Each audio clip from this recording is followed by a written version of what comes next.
अपनी जीत को इतना बड़ा बनाओ कि सफलता के नए रास्ते खुद खुल जाएंगे। अगर नहीं खुले तो आप खुद से बना लेंगे। हेलो दोस्तों, this is CA Piyush Kotak. एक बार की कहानी है। एक लड़का अपने फादर के साथ ट्रेन में जर्नी कर रहा था। उस लड़के की उम्र थी 24 साल। जब वो जर्नी कर रहा था तो रास्ते में अपने पिताजी के साथ वो एक्सपीरियंस शेयर कर रहा था कि पापा देखो, पहाड़ अपने से भी कितनी तेज चल रहे हैं। थोड़ी देर हुई, फिर वो बोलता है कि कितनी बढ़िया बारिश हो रही है। फिर थोड़ी देर के बाद धूप निकलने लगी, तब वो बोलने लगा कि सूरज जो है कितना मस्त दिख रहा है। तो पास में ही एक कपल बैठे हुए थे। कुछ देर तक वो उस लड़के की बात सुन रहे थे।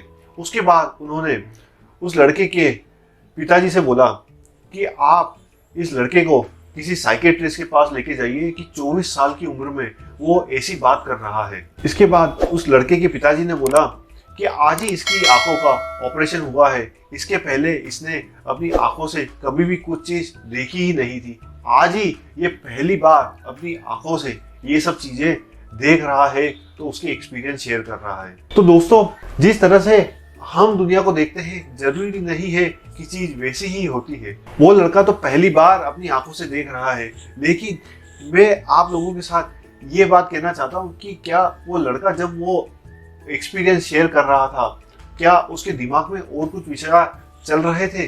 बिल्कुल नहीं।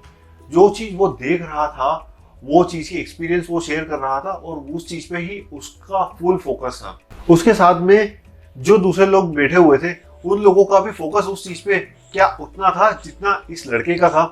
बिल्कुल नहीं।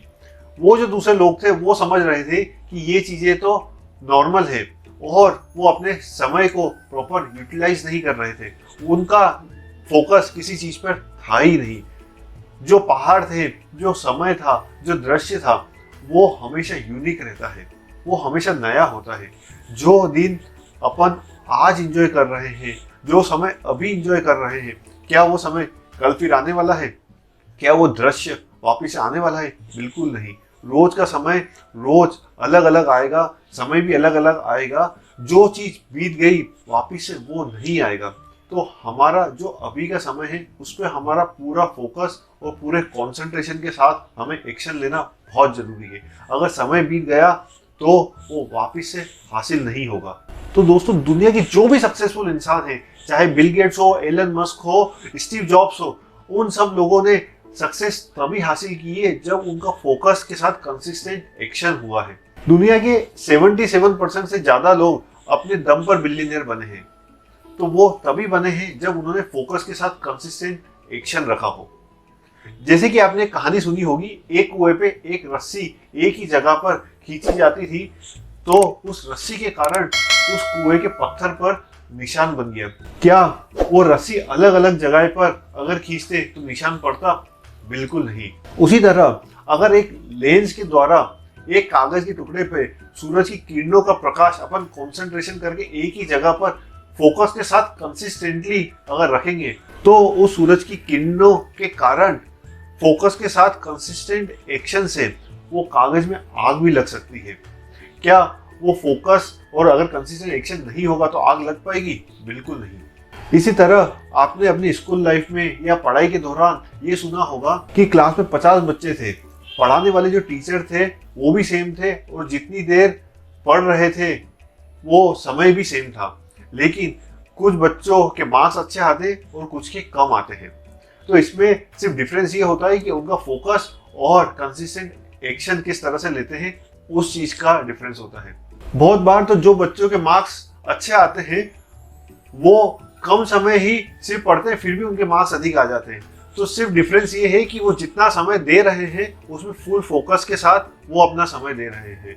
वैसे ही जीवन में दो फ्रेंड्स एक ही क्वालिफिकेशन के साथ बाहर निकलते हैं, उन लोगों के लिए प्लेटफॉर्म सेम होता है। टैलेंट हो सकता है एक का कम हो, दूसरे का ज्यादा, लेकिन जिसका टैलेंट कम हो लेकिन वो फोकस और कंसिस्टेंट एक्शन के साथ काम करे, तो बहुत बार आपने देखा होगा कि वो ज्यादा सक्सेसफुल होता है। दूसरा जो फ्रेंड टैलेंटेड होता है फिर भी वो इतना सक्सेसफुल नहीं होता है। तो यहाँ पे सिर्फ डिफरेंस फोकस और कंसिस्टेंट एक्शन का होता है। तो दोस्तों, आपने अमिताभ बच्चन की जंजीर मूवी के भी बारे में सुना होगा, जो कि उनकी सबसे पहली बॉलीवुड बस्टर मूवी थी, लेकिन उससे पहले उनकी 17 फ्लॉप मूवी भी उन्होंने दी थी। ये उनकी जंजीर जो मूवी इतनी सक्सेसफुल हुई, इसके पीछे का जो कारण है कि उनका फोकस और कंसिस्टेंट एक्शन लेना, वो रुके नहीं। उनकी एक मूवी फ्लॉप हुई, फिर भी उन्होंने दूसरे के लिए मेहनत करा, तीसरे के लिए किया, कंटिन्यूस करते गए। 17 मूवी फ्लॉप हुई, उसके बाद वो उन्हें मुकाम हासिल हुआ। इसी तरह आपने हेनरी फोर्ड का नाम सुना होगा, जो पूरे दुनिया में सबसे बेहतरीन कार मैन्युफैक्चरिंग कंपनी के मालिक थे। उनकी जो ये कंपनी थी, इसके पहले 5 उनकी जो कंपनी थी जिन्हें उन्हें बंद करना पड़ा था, लेकिन हेनरी फोर्ड वहां पे रुके नहीं थे। उन्होंने अपने फोकस के साथ अपने कंसिस्टेंट एक्शन को चालू रखा और उन्हें ये मुकाम हासिल हुआ। इसी तरह आपने थॉमस अल्वा एडिसन के बारे में सुना होगा कि उन्होंने 10,000 बार कोशिश करी, उसके बाद बल्ब का आविष्कार हुआ था। तो 10,000 बार जब उन्होंने कोशिश करी थी, तो थॉमस अल्वा एडिसन से पूछा कि 10,000 बार आप फेल हुए थे? तो थॉमस अल्वा एडिसन ने बोला था कि 10,000 बार वो फेल नहीं हुए, 10,000 तरीके उन्हें पता चले कि जिस तरह से बल्ब नहीं बना सकते थे। उसी के बाद उन्हें पता चला कि किस तरह से बल्ब बनाया जा सकता है। तो दोस्तों, अगर आपका फोकस और कंसिस्टेंट एक्शन है तो आपको हमेशा सफलता मिलेगी ही। बहुत बार लोग फोकस रखते हैं, अपने आप को मोटिवेटेड रखते हैं, लेकिन उससे उन्हें सफलता नहीं मिल सकती। अगर आप फोकस हैं, आपकी सोच अच्छी है, आप मोटिवेटेड हैं, पर आप एक्शन नहीं लोगे तो आपको सफलता नहीं मिलेगी। अगर आपको सफलता हासिल करनी है तो आपको फोकस भी रहना है, मोटिवेटेड भी रहना है, और उसी के साथ आपको कंसिस्टेंट एक्शन लेना भी बहुत जरूरी है। हो सकता है पहली बार फेलियर मिले, वापस से ट्राई करना है, दूसरी बार मिले, फिर से ट्राई करना है। जब तक आपको मुकाम हासिल नहीं हो तब तक आपको रुकना नहीं है।